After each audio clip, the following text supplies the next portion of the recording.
It's Michael Kessler, and you're listening to DevLand Diaries, the place where we break down the future so the rest of us can understand it before it breaks us. Today, let's talk about something straight out of a sci-fi movie, but 100% real: humanoid robot simulation. Let me explain. What the hell is a humanoid robot simulator?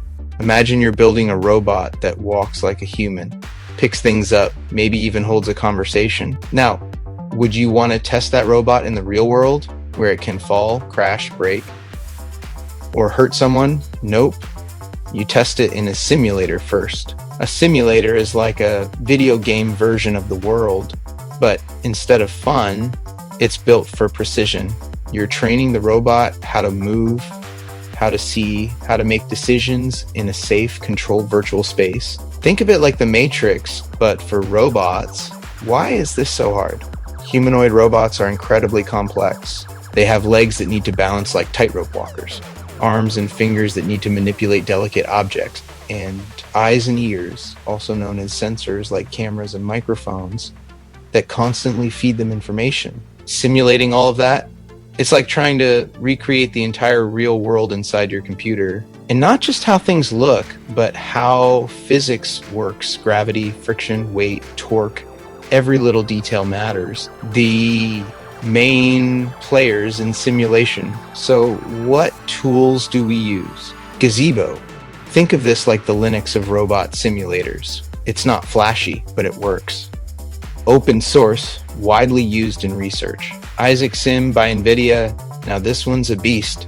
It looks almost real, simulates light and shadows perfectly, and is great for testing robots with computer vision. MuJoCo, if you care more about how a robot moves than how the world looks, MuJoCo's your guy. Super precise, used by folks like Google and DeepMind. There are others, but these are the heavy hitters. So what happens inside the simulation? Let's say you want your robot to walk across a room and pick up a cup. In the simulator, you'll test, can it stay balanced? Can it see the cup?